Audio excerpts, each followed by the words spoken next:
Welcome to Faith, Fiction, and Folklore, or as we like to call it, the Triad Podcast, where we try not to mess the podcast up. So, all right, what we're doing next is we got an update from Mykaila Peterson about Jordan Peterson. So we wanted to... Something interesting happened during this update, because for those who don't know, Jordan Peterson has been very sick, and he's been sick for a long time. Everybody's been hoping he'd get well. It seems now that some time has went on, they actually know what's wrong with him, and Mykaila Peterson explains that in this video, so I thought we would react. To what she had to say and talk about SSRIs again, because we have discussed this before.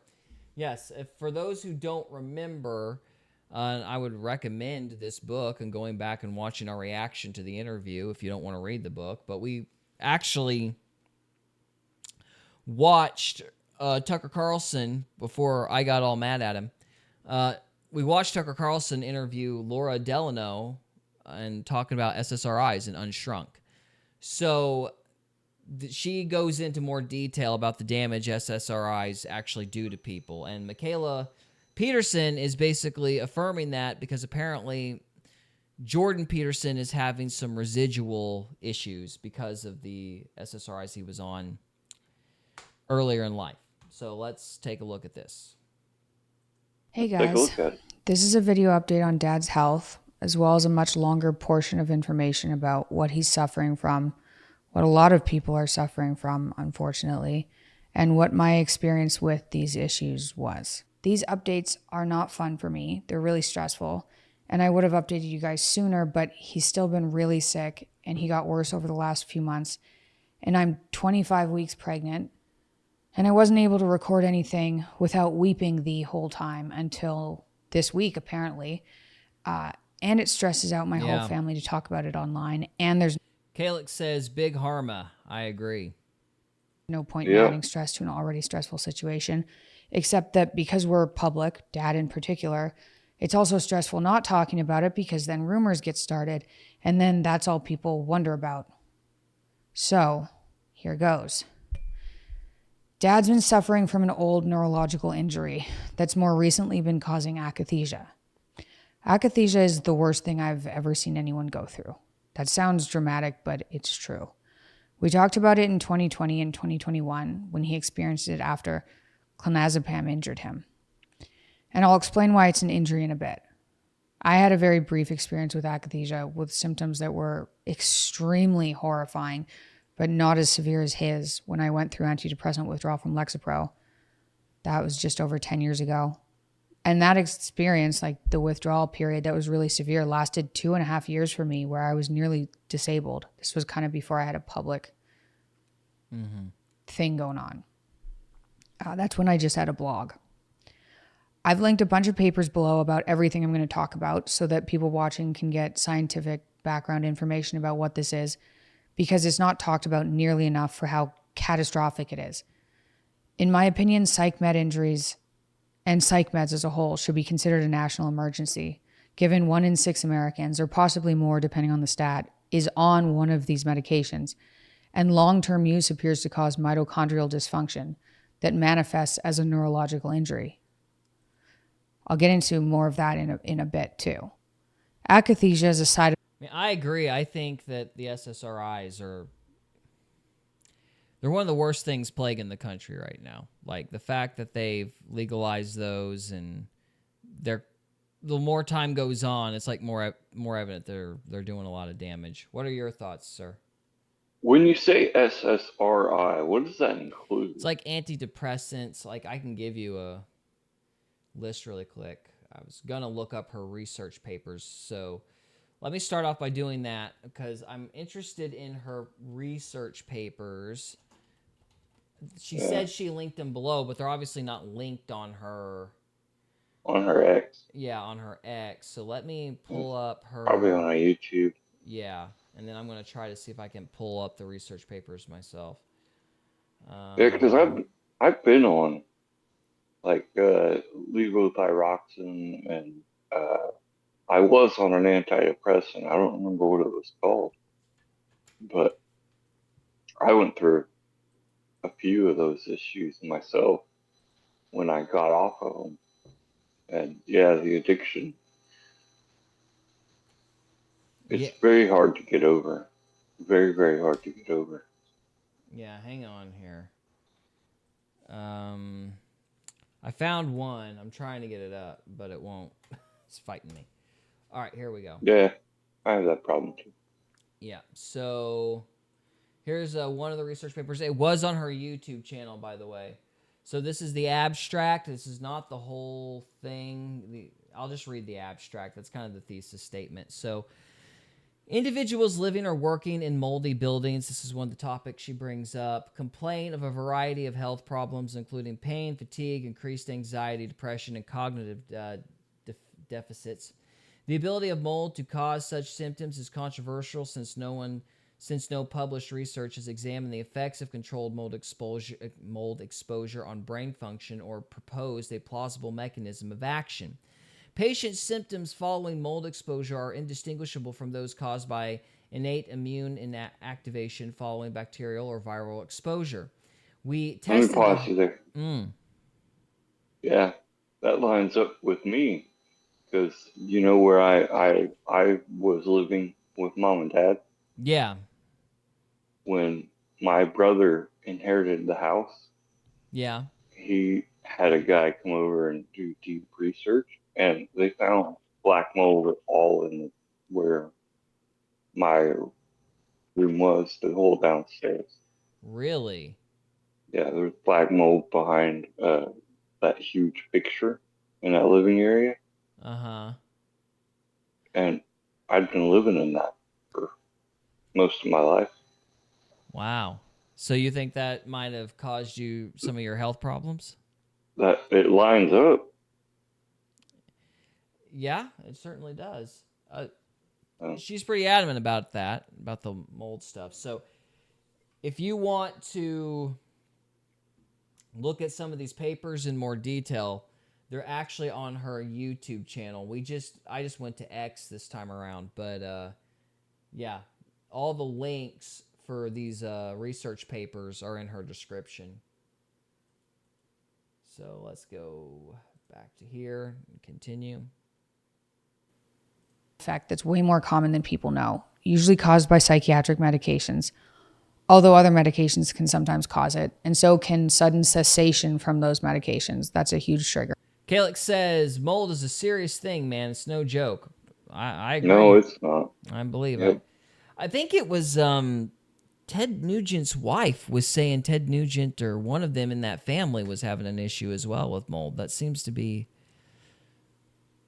I think she's the second person to have brought it up, but, I remember Ted Nugent, somebody from Ted Nugent's family bringing it up. Kalix also says, I'm growing mushrooms right now, and I thought I was doing everything right, but they got infected by trichoderma. I'm not sure Trichoderma. I'm not sure what that is. I guess that's a type of mold. Let's look that up. I'm not sure. What is trichoderma? Okay, trichoderma is a genus of beneficial, fast-growing fungi found in soil or organic matter widely used in agriculture as a biocontrol agent. Really? It protects plants by colonizing roots, attacking pathogenic. So it's a fungi designed to attack other fungi. That's what it... Huh. Well, that sucks, man. Crazy. So, I wonder if people put that... Well, shouldn't go that far. Maybe people... It's all conspiracy, man. It's all CIA. Just getting too conspiratorial for my own good. But anyway. So, yeah, that's interesting. Yeah, he says, LOL, right? So, all right, let's see here. So, suddenly stopping one of the medications that can also cause it. And sometimes people with Parkinson's can experience it too. It is intolerable discomfort that makes people want to crawl out of their skin. It's a neurological injury, really. A lot of people don't survive it, and there's no quick fix. although I'll go into how we've dealt with it before. Without videotaping me sobbing, and it seems like a bunch of my sadness this week has turned into anger, which is actually at least more enjoyable for me. But without posting a video of me sobbing, I don't know how to describe how bad it is in words, but I'm going to take a stab at it. You guys could look up videos of other people suffering with it if you want to. It's catastrophic. Before I get into it, let me be super clear. Dad has not been on a psych medication since January 2020. This recent flare-up of neurological symptoms wasn't due to new medications. That's partly why we had no idea what was going on for about 6 months. We went to specialists, obviously, and it was misdiagnosed repeatedly, which is super common. Then he got pneumonia and sepsis, and obviously that's a whole thing to recover from too, and dangerous, you know. This year's just been terrible. This recent flare-up that started last August was likely due to the stress of both of his parents, my grandparents, dying last year. So she calls it a flare-up, and she says that this is basically something that happened as a result of pills he took, like, what's this point, 6 years ago? Wow. So it's like some sort of long-term brain damage thing caused by the SSRI that he was on. Crazy. Bad news, man. Bad news stuff, or bad stuff. So That would explain why I've been having such a hard time the last few years. those pills are bad, man. I don't know how else to say it. Like, they're no joke. Well, go on. I'm not sure how much of this we're gonna watch, but I wanted to juxtapose this with Joe Rogan and Trump. So we'll give this another couple minutes, and we'll move on to that. Moving countries, selling his home, and mold exposures, which was enough to trigger a recurrence of neurological symptoms. Like what he experienced in 2020, 2021, something we obviously didn't think was possible after 5.5 years away from these psych medications. But I've talked to psychiatrists who say they have patients that experience this. This has been unbelievably hard on my family. Every day for the last year has been hell. I haven't been posting podcasts regularly online because until a few days ago, I've cried every single day. My brother is stressed out. My mom is stressed. I mean, it's impacting so many people. And of course, my dad, you know. Mom's, thank goodness, such a strong person, and thank God for faith. If it weren't for my dad and our love for him and the strength of our family and how we've been through so many health problems, you almost adapt. Now, you don't because it's too awful, but like, we have got good communication skills and we're closer, if anything, now. Otherwise, this would have just crushed us. I've certainly been walking around in a state of panic for almost a year now. Pregnancy hormones definitely don't help that. And then to make matters worse, I don't even want to mention this really because I don't want to give it any attention, but some journalist online reached out to me trying to pin Dad's symptoms on stem cell treatments, which is so dumb it's hard to fathom. And I responded, which was stupid. You should just never respond to a journalist. But I was like, hey, I really appreciate you looking into doctors, but like, that's not what's going on with Dad. I'm going to talk about what's going on with Dad. But it just isn't associated with stem cells. And he ignored me. Yes. I got to take a break for a second. I'll be right back. All right. Well, while he's taking a break, I will make this comment. I do think it's kind of interesting. Like, I don't know a whole lot about stem cells myself, but I do find it interesting that they are willing to blame that instead of blame the SSRIs, because Peterson has been very public about his struggles with those pills and how he believes they caused a lot of problems. So I do find it interesting that despite the fact that he has been public, he has the journalist wasn't asking about that. He's asking about stem cells or just some unrelated thing. So just food for thought. But anyway, so if you want to watch the rest of this, the same video is basically on YouTube. Let me pull it up because I will probably end up looking at some of these research papers if we run out of time. So let me pull that up really quick. Got a lot more tabs open than usual tonight. So, yeah, so let me give you the title. So this is a Jordan Peterson health update, April 2026. Just released 5 hours ago. The title on the video is, April 26, JBP, update and psych med injury discussion. And if you're looking for the papers she cites in that video, they're all down here in the description.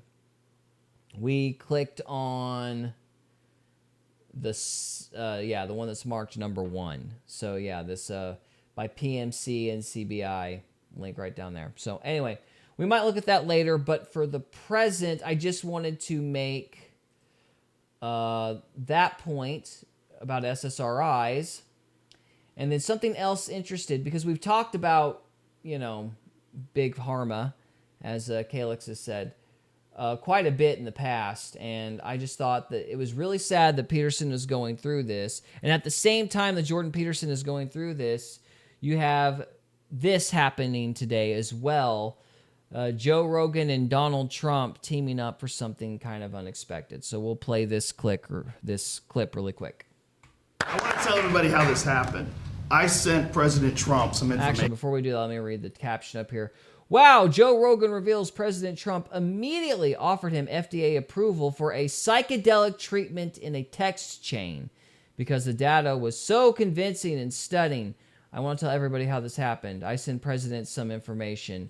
With 1 dose of ibogaine, more than 80% of people are free of that addiction. With 2 doses, it's more than 90%. I sent him that information. The text message came back, sounds great. Do you want FDA approval? Let's do it. It was literally that quick. For 56 years, we lived under those terrible conditions. We're free of that now. We're free. Yeah, okay. So that was his quote. I don't like the way he's framing this.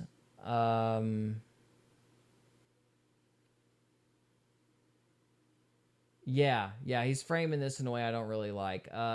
Rogan's point behind saying this, in my opinion, was Trump was open-minded and available. He wasn't like saying, I gave him this special information or whatever. That's not Rogan's point. Rogan is basically saying Trump listened to him, and he was open-minded, and he was impressed with that. That's the vibe that I got from the video, but I'll let you guys watch it, and you can tell me what you think.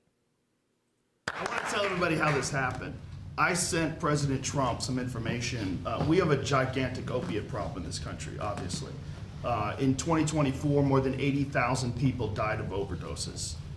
Well, good sir, we're watching Joe Rogan's comments about Trump and this executive order they signed. So, just to fill you in. Yeah, thank you. Mm-hmm. It's a horrible number. And there's more than 5 million people that are addicted to opiates right now in this country. With 1 dose of ibogaine, more than 80% of people are free of that addiction. With 2 doses, it's more than 90%. I sent him that information.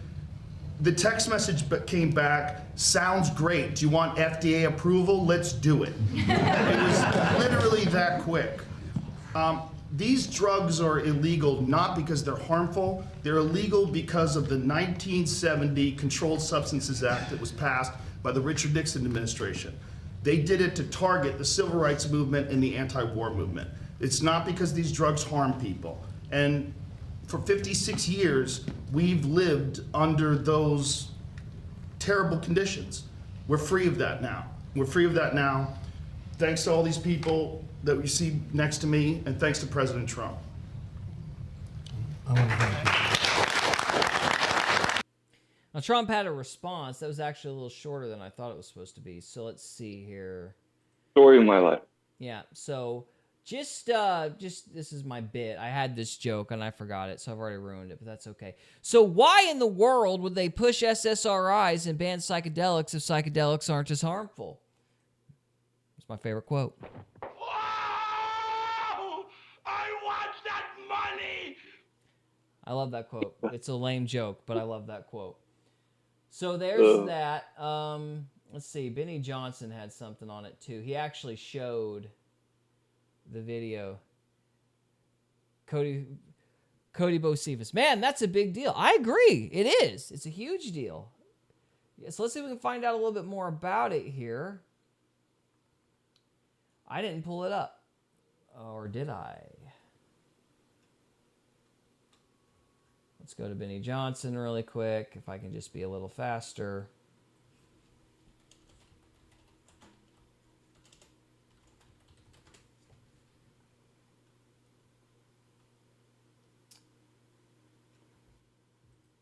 Wait a minute. What did you just say? What?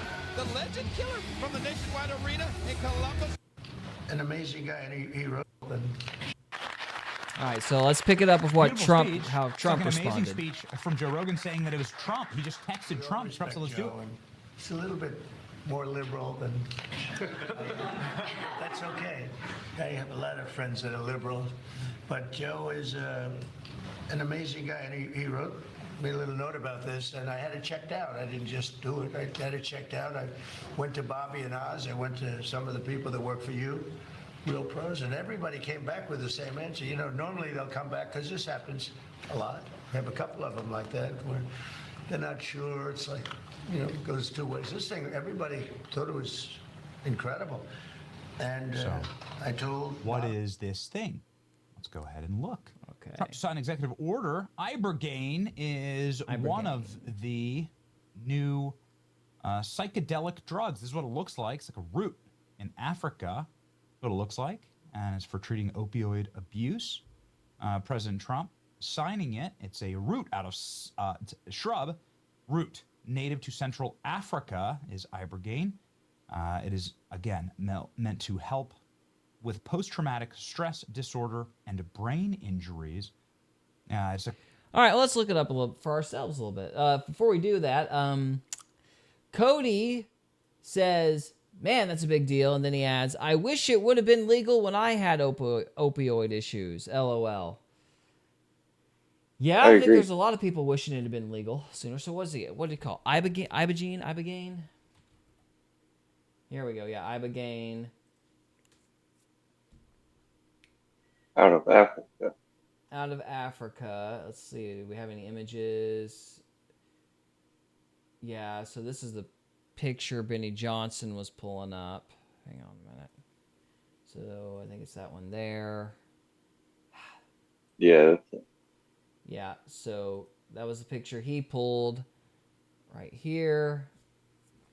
So we actually find something out about it. Okay, so it's a psychoactive alkaloid derived from the African Tabernath iboga shrub, used traditionally for spiritual purposes and currently under investigation for treating addiction and traumatic brain injury. So research indicates it can significantly reduce opioid withdrawal and cravings, as well as alleviate PTSD, which is what he already read. Induces a long-lasting 4 to 8 hour visionary stage, often described as a waking dream. So it basically gets you too high to care about the other thing that you were suffering from, I guess. Which followed by a long introspective phase. Unlike many psychedelics, it is generally not considered recreational, with users often describing the experience as harrowing or intensely psychological. So I don't know if I would consider that a great idea. Let's look at this Stanford Medicine article really quick, just to kind of see here. So, psychoactive drug effectively treats traumatic brain injury in special ops military vets. For military veterans, many of the deepest wounds of war are invisible. Traumatic brain injuries resulting from head trauma or blast explosions are a leading cause of post-traumatic stress disorder, anxiety, depression, and suicide among veterans. Few treatments have been effective at diminishing the long-term effects of TBI, leaving many veterans feeling hopeless. Now, Stanford Medicine researchers have discovered that the plant-based psychoactive drug ibogaine, which when combined with magnesium, now that's interesting, to protect the heart, safely and effectively reduces PTSD, anxiety, and depression and improves functioning in veterans with TBI. In a study published July 24th, 2025 in Nature Mental Health, Nolan Williams, an associate professor of psychiatry and behavioral sciences, and his team analyzed electroencephalography and MRI scans collected from a cohort of 30 veterans to uncover the neural mechanisms underlying the cognitive improvements. They found, for example, that veterans who improved in executive function after ibogaine treatment tended to show an increase in a type of brainwave known as theta rhythms. They also found that veterans with lowered PTSD symptoms after treatments tended to show a reduction in complexity of brain activity in the cortex. A reduction in complexity of brain activity in the cortex. The researchers speculate that stronger theta rhythms may encourage neuroplasticity and cognitive flexibility, while less complex cortical activity may lower the heightened stress response seen in PTSD. Brain activity patterns before treatment could also be used to identify patients who would benefit most from ibogaine therapy. Now, what is my point in bringing this up? My thing is, this, based on my own, I guess you would say, conservative-ish background, the old me from several years ago would have great misgivings about using this sort of thing. But is this really any more dangerous than using SSRIs? Obviously not. Yeah, obviously not. Yeah. Like, you're still...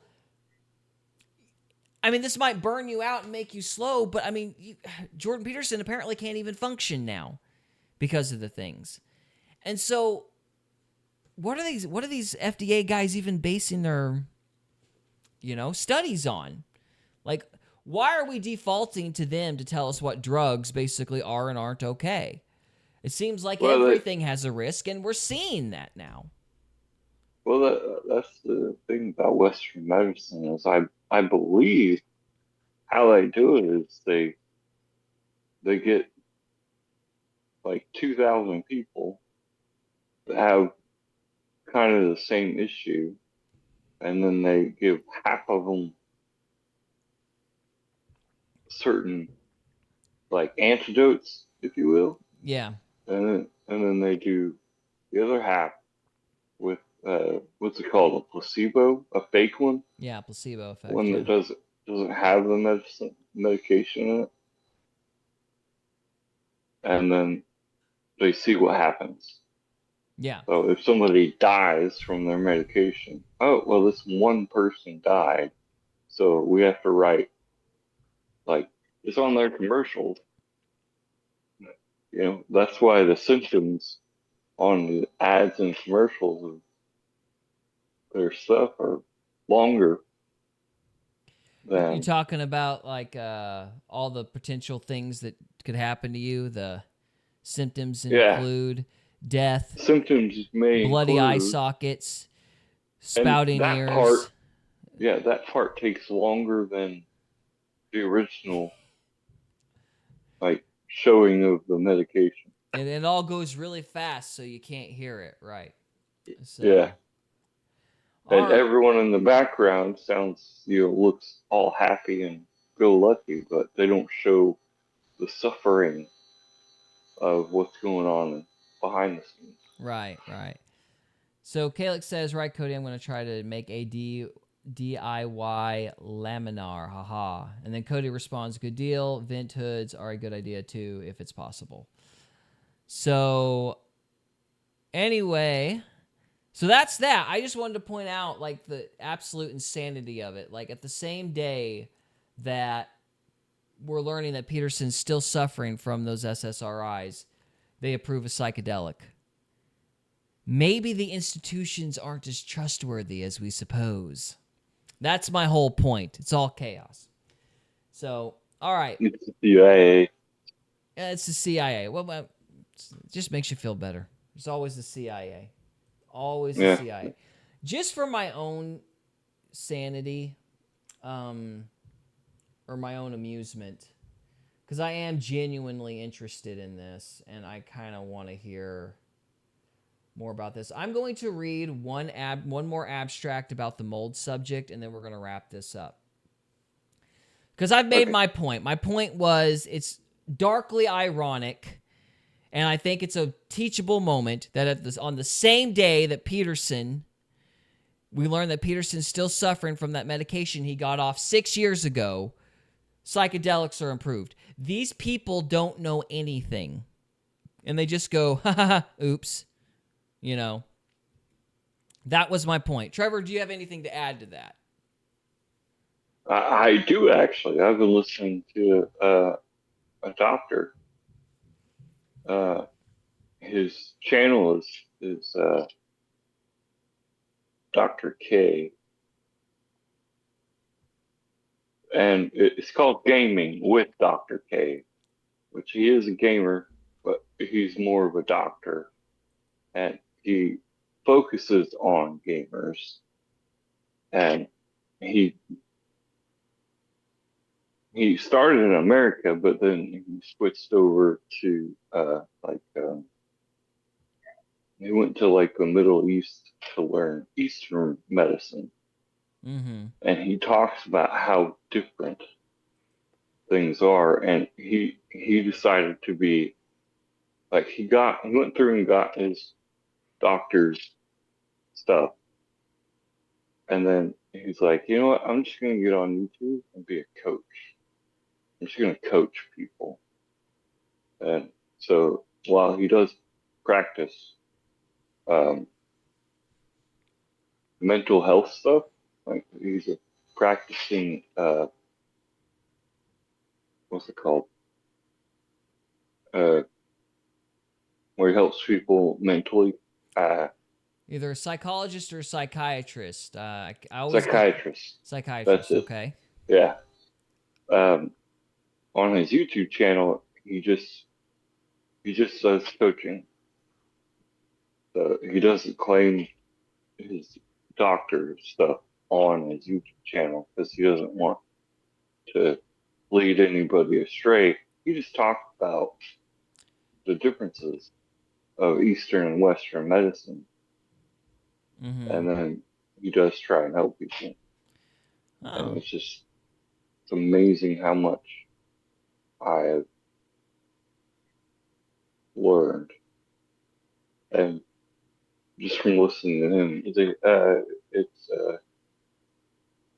he goes by Dr. K. I'm trying to remember his name. Let's see if my computer. Dr. K, huh? All right. Well, yeah. Pull up his channel and then send me a link, and I'll show the audience who it is. Mr. Cody. If it'll let me. What's up, dude? I decided to just get on without a headphone. I don't know. My audio okay? Yeah, you're good so far. No echoes or anything? Yeah, no echoes or anything. You're all right. So, Cool. What is up, my good sir? Or do you have Nothing, anything to man. add to this conversation about how the irony? I just wanted to focus on the irony. The fact that Peterson, we find out he's still struggling with the SSRIs, and then on the same day, they're legalizing the psychedelic. What do you mean struggling with SSRIs? They're not addictive. Well, he has brain damage. Like Mykaila Peterson goes on to explain it later in the video, but he's basically going through like physical pain because he hasn't gotten over. Shrunk? I'm sorry? Because his brain is shrunk? That's what those SSRIs do. That might be it. I don't know. I just know that he's still like having physical symptoms. He can't really move around. He's very sick because of pills he hasn't taken for 6 years. Yeah. So he's got like this extreme brain damage, and yet these people will sit there and say, well, you can't take a psychedelic. That's really bad for you. That'll really hurt you. I'm like, well, you've got a guy who's basically bedridden. Listen to people. Just do it if you want to. I'm just marinating in the irony. I'm like, well, how much worse could it get? You're bedridden after you haven't taken something for 6 years. Meth doesn't even do that. I'm kind of surprised that Peterson's never done psychedelics. Well, he said, I'm assuming he hasn't. But either way, he says he hasn't taken anything, I don't think 6 years. Ibogaine would be good for him. I have no idea. I'm not From a doctor. what I hear, Ibogaine. Ibogaine is like it's like specifically for like heroin addicts and pill heads. Yeah, it's like heavy stuff. Yeah. We It's were like reading. it's a really rough trip. It's like very introspective, like it will mess you up. But you'll always remember it and you won't go back. What kind of messing up? Like existential crisis mess you up, I've or heard- like I've melting heard eyeballs story- in front of your eyes mess you So up? the story that I heard, I'm not gonna remember it correctly, and I'm a terrible storyteller. You know this. This dude, like he went to sleep. He woke up. He thought the trip was over, so he woke up, got on a plane. It was like 2 days of an experience that he thought was happening. Like he thought he was living his life, and then like I don't remember if he died or what, but then he woke up and he was like, oh like right. So it's like you'll never forget it kind of thing. That's crazy. But it's like excruciating. Well, I would imagine it has to be pretty intense, but again, I don't know if it could be worse than SSRIs. That's kind of my point. The institution's drugs. I mean, Turns out I don't think it they're hurts much you at better. all. I don't think they're that much better. I don't think it hurts you. Well, what was really interesting, though, is that in the article that we read, they mixed it with magnesium, and that seemed to make it safer. I don't know why that is. That's just... Keep you hydrated? Or, I mean, most people are magnesium deficient anyway. Yeah. And so it's probably just good for your nervous system because it's a tax on your nervous system. Yeah. Calix says Hamilton Pharmacopoeia. LOL. Yes. Pharmacopoeia is awesome. So, yeah. So just to humor myself, this was me being self-indulgent. I apologize. I wanted to read an abstract about this mold thing. Mold and mycotoxin exposure and brain disorders. So we'll read this abstract. The full article is found on a link in Mykaila Peterson's description for her update for Jordan Peterson. We won't read the whole thing, just the abstract, and then we'll move on. So, gene-environmental interaction is an emerging hypothesis to explain the increased incidence of neurological disorders. In this context, the health and clinical effects of exposure to air pollution have received increasing attention. One of these pollutants is the growth of fungi and molds in the form of multicellular filaments known as hyphae. Hyphae. Fungi and molds not only grow in outdoor environments, but they also thrive indoors with excessive moisture, producing mycotoxins. Mold enters the body through the nose via the olfactory neurons, which directly communicate with the brain. Mycotoxins induce toxicological effects similar to those associated with brain disorders such as oxidative stress and inflammation. One mold species can produce several different mycotoxins, and one mycotoxin can be produced by several different molds. Even a small amount of mold growth in the air conditioners and their ducts or the panels inside the buildings, and even the cars cause the occupants to be chronically exposed to and constantly inhaling spores and mycotoxins, which cause illness. In this review, we focused on mold and mycotoxin exposure and brain disorders. Wild, huh? That sounds it's almost like Alien was right in your face the whole time. I know. Yeah, you're right. You're right. The truth is always right in front of us. Indeed. Okay. You guys have any final thoughts? Nope. The truth will set you free. There you go. All right. Well, we're done to part 2. We'll be moving on to part 3. If you are on the live stream, stay with us. If you're watching this after the fact, thank you so much for watching. Be sure to like, share, subscribe, all that good stuff. We need attention. Thank you all so much for watching. We'll talk to you later. Peace. We hope you enjoyed this episode of Faith, Fiction, and Folklore. If you did, we would love it if you would subscribe to us on YouTube or follow us on Rumble. We can also be found on X, Instagram, and Facebook. And we are available on Spotify, Apple Podcasts, Amazon Music, and iHeartRadio. Thank you again very much for listening, and we'll see you next time.